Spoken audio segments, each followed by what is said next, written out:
Sir இப்போ சமீபத்துல விஜய் படத்துல கூட உங்களோட பாடல்லாம் யூஸ் பண்ணாங்க. இப்ப என்னன்னா இப்ப சமீபத்துல அந்த காப்புரிமைங்கிற பேர்ல வந்து இழப்பீடு கேட்கறது அந்த மாதிரியான விஷயங்கள்லாம் போயிட்டு இருக்கு. ஆனா நீங்க அந்த மாதிரி எதுவுமே உரிமை நீங்க கோரலையே? இல்ல உங்க பட பாடல் உங்க பட பாடல் மற்ற படங்கள் முன்னனுமதியோ இல்ல உரிமைகளோ கோர்றது எல்லாம் அந்த மாதிரி எதுவும் பண்றது அது உரிமை எது பண்ணாலும் அது எங்கேயோ போயிட்டு தான் முடியுது இல்லையா? அதுக்கு என்ன காரணம்? அதுக்கு என்ன காரணம்? நீங்க எதுவும் நான் கேட்கல.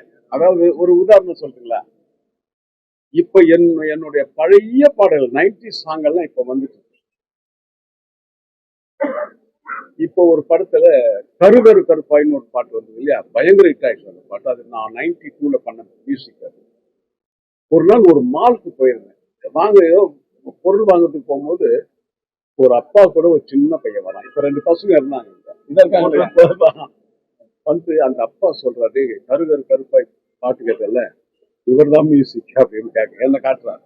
அப்பா அப்படியான்னு இவன் கை கொடுக்குறான். தாத்தா அங்கிள் நானே தாத்தாடா என்ன கை கொடுத்தான். இப்ப இருக்கிற இந்த பசங்களுக்கெல்லாம் தெரியுது இல்லையா அந்த பாட்டு நான் மியூசிக். அதனால அது